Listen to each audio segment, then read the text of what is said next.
Hi friends, എല്ലാവർക്കും ഷനി വ്ളോഗിൻ്റെ പുതിയൊരു വീഡിയോയിലേക്ക് സ്വാഗതം. ഇന്നത്തെ നമ്മുടെ പ്ലാന്റ് വെറൈറ്റി നമ്മൾ പരിചയപ്പെടുത്തുന്നത് സെലോഷ്യ വെറൈറ്റിയാണ്.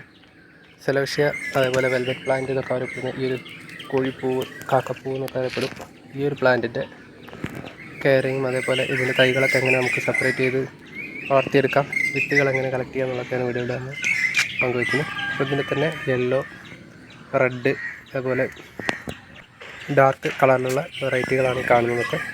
ചട്ടികളിലാണ് നമ്മൾ ചെടികളൊക്കെ വെച്ച് കൊടുത്തിട്ടുള്ളത്. ഇത് നമുക്ക് ഗ്രോ ബാഗിലും നിലത്തൊക്കെ വെച്ച് കൊടുക്കാം. ഇതൊക്കെ തഴച്ച് വളരുന്ന അതിൻ്റെ തൈകളാണ്. ഇത് നമ്മൾ പ്ലാസ്റ്റിക് പോട്ടിൽ വിത്തുകൾ പാകി വളർത്തിയെടുത്താണ്. നല്ല ഹെൽത്തി ആയിട്ട് വളരുന്ന തൈകളാണ്. പെട്ടെന്ന് തന്നെ വളർന്നു വരികയും ചെയ്യും. മറ്റ് കെയറിങ്ങിൻ്റെ ഒന്നും ആവശ്യമില്ല. നടുന്ന സമയത്ത് നമ്മൾ കുറച്ച് വളങ്ങളൊക്കെ ചെയ്ത് കൊടുത്താൽ മതി. നമുക്ക് ചാണകപ്പൊടിയോ അങ്ങനെ എന്തെങ്കിലും ഉണ്ടെങ്കിൽ അത് കുറച്ച് ചേർത്ത് മണ്ണിൽ വിത്ത് പാകി കൊടുത്താൽ തന്നെ നല്ല ഹെൽത്തി ആയിട്ട് വളരുന്ന പ്ലാന്റാണ്. ചെടി പൂട്ട് തുടങ്ങിയിട്ടുണ്ടെങ്കിൽ 3-4 മാസം വരെ നമുക്ക് നിറയെ പൂക്കൾ അതിലുണ്ടാവും. പിന്നീട് പൂക്കളൊക്കെ കൊഴിയുന്ന സമയത്ത് വിത്തുകൾ വീണ്ടും ശേഖരിച്ച് നമുക്ക് അത് തൈകളാക്കി എടുക്കാം. അങ്ങനെ നമുക്ക് കണ്ടിന്യൂസ് ആയിട്ട് നമ്മൾ പൂന്തോട്ടത്തിൽ നിറയെ പൂക്കൾ വിരിഞ്ഞ് നിൽക്കുന്നതായിട്ട് കാണാം.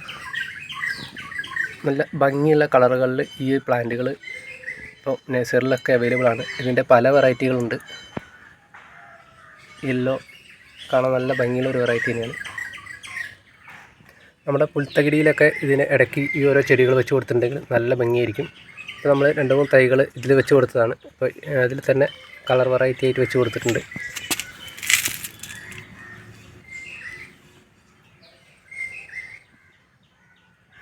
അപ്പോൾ ഇതിൻ്റെ തൈകളാണ് നമ്മൾ ചട്ടികളിൽ, നമ്മൾ റോസാ ചെടിയുടെയൊക്കെ ചട്ടികളിലൊക്കെ മുളച്ച് വന്നിട്ടുള്ള തൈകളാണ്. ഇത് നമ്മൾ പറിച്ച് ഒരു പോട്ടിലേക്ക് മാറ്റി വയ്ക്കാനാണ് ഗുണം. നമ്മൾ വിത്ത് പാകാതെ നമ്മൾ അടുത്തുള്ള ചെടികളുടെ ചുവട്ടിലൊക്കെ ഈ ഒരു തൈകൾ സ്പ്രെഡായിട്ട് പെട്ടെന്ന് വളർന്നു വരും. ഒക്കെ ഒരുമിച്ച് നമ്മൾ ചട്ടികളിലേക്ക് മാറ്റുകയാണെങ്കിൽ നല്ല ഭംഗിയായിരിക്കും. റോസാ ചെടിയുടെ ഒരു ചട്ടിയായിരുന്നു. അപ്പോൾ ഇതിൽ തന്നെ നമ്മൾ പപ്പായ തൈ അതേപോലെ ഈ സെലോഷ്യൊക്കെ വളർന്നു വന്നിട്ടുണ്ട്. ഇതൊക്കെ നമുക്ക് സെപ്പറേറ്റ് ചെയ്ത് വെക്കാനുള്ളതാണ്. കണ്ടിന്യൂസ് ആയിട്ട് നമ്മൾ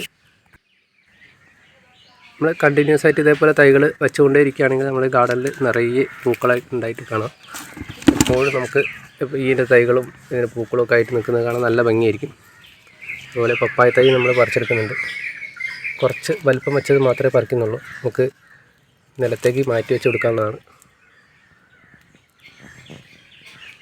അപ്പോൾ നമ്മൾ ഇത്രയും തൈകൾ പറിച്ചെടുത്തിട്ടുണ്ട്.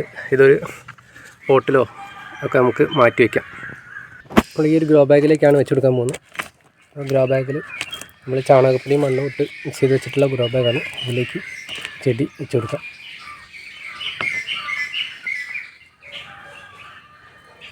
കളർ വെറൈറ്റീസ് എല്ലാം ഉണ്ട്. എല്ലാം ഒരുമിച്ച് തന്നെയാണ് വെക്കുന്നത്. നമുക്ക് വേണമെങ്കിൽ സെപ്പറേറ്റ് ചെയ്ത് വെച്ച് കൊടുക്കാവുന്നതാണ്. അതിന് ശേഷം നമ്മളൊന്ന് ഷെയ്ഡിലേക്ക് മാറ്റി വെച്ചിട്ടുണ്ട്. 2 ദിവസം തണലത്ത് വെച്ചതിന് ശേഷം നമുക്ക് വെയിലത്തേക്ക് മാറ്റി വെച്ചാൽ മതി. ഇത്രയേ ഉള്ളൂ. വീഡിയോ ലൈക്ക് ചെയ്യാൻ മറക്കരുത്. മറ്റൊരു വീഡിയോ കാണുന്നവരെ എല്ലാവർക്കും ബൈ ബൈ.